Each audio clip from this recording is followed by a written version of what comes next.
ಮಾಡಬೇಕು, ಪೂಜೆ ಮಾಡಬೇಕು, ಪ್ರಾರ್ಥನೆ ಮಾಡಬೇಕು. ಕಿವಿ ಮೂಗು ಬಾಯಿ ಸರಿಯಾಗಿದೆ ಅಲ್ವಾ?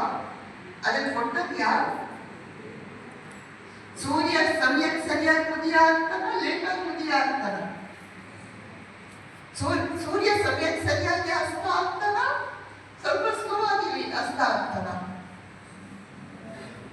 ಸೂರ್ಯ ನಮ್ಗೆ ಬೆಳಕನ್ನು ಕೊಟ್ಟಿದ್ದಕ್ಕೆ ನಮ್ ಗವರ್ಮೆಂಟ್ ಆಫ್ ಕರ್ನಾಟಕ ಏನಾದ್ರು ಟ್ಯಾಕ್ಸ್ ಚಾರ್ಜ್ ಮಾಡ್ತಾನ? ಇದನ್ನೆಲ್ಲ ಭಗವಂತ ನಮ್ಗೆ ಕೊಟ್ಟಿರುವಾಗ ನಿಮ್ಗೇನಾದ್ರೂ ಕಣ್ಣು ಕಿವಿ ಮೂಗು ಬಾಯಿ ಇಲ್ದಿದ್ರೆ ನಿಮ್ ಜೀವನ ಎಷ್ಟು ಕಷ್ಟ ಇರ್ತಿತ್ತು.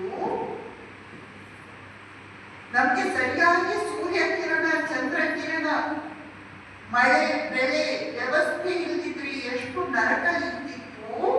ಭಗವಂತ ನಮ್ಗೆ ಇಷ್ಟೆಲ್ಲ ಕೊಟ್ಟಿರುವಾಗ ಇದು. ಎರಡನೇದು ಪಿತೃಯಜ್ಞ. ಪಿತೃಯಜ್ಞ, ಪಿತೃ ಅಂತ ಹೇಳಿದಾಗ ಆನ್ಸಿಸ್ಟರ್ಸ್, ನಮ್ಮ ಹಿಂದಿನವರು. ನಾವು ಒಂದು ಮನೆಯಲ್ಲಿ ಹುಟ್ಟಿ ಬರಬೇಕು ಅಂತ ನಮ್ಮ ಪೂರ್ವಜರು ಬಹಳ ಪ್ರಾರ್ಥನೆ ಮಾಡಿರ್ತಾರೆ. ಅವ್ರ ಪ್ರಾರ್ಥನೆಯ ಫಲವಾಗಿ ನಾವು ಆ ಮನೆಯಲ್ಲಿ ಹುಟ್ಟಿ ಬಂದಿರ್ತೀವಿ. ಆದ್ದರಿಂದ we should be grateful to our parents and ancestors. ನಾವು ನಮ್ಮ ಪಿತೃಗಳಿಗೆ ಕೃತಜ್ಞರಾಗಿರ್ಬೇಕು ಮತ್ತು ಅವರಿಂದ ನಾವು ಕಲಿಯುವಂಥದ್ದು ಒಂದಲ್ಲ ಒಂದು ಇದ್ದೇ ಇರುತ್ತೆ. ಮತ್ತು ನಮಗೆ ಗೊತ್ತಿ ಅವರಿಗೆ ನಾವು ಕೈ ಮುಗಿಬೇಕು. ಅವರಿಗೆ ಏನೇನು ಪೂಜೆ ಪ್ರಾರ್ಥನೆ ಮಾಡಬೇಕು ಅದನ್ನು ಮಾಡಬೇಕು. ಇದು ಪಿತೃಯಜ್ಞ. ಸೆಕೆಂಡ್. ಥರ್ಡ್ ಒನ್ ಋಷಿಯಜ್ಞ. ಋಷಿಯಜ್ಞ ಅಥವಾ ಬ್ರಹ್ಮಯಜ್ಞ. ಋಷಿಯಜ್ಞ ಅಥವಾ ಬ್ರಹ್ಮಯಜ್ಞ.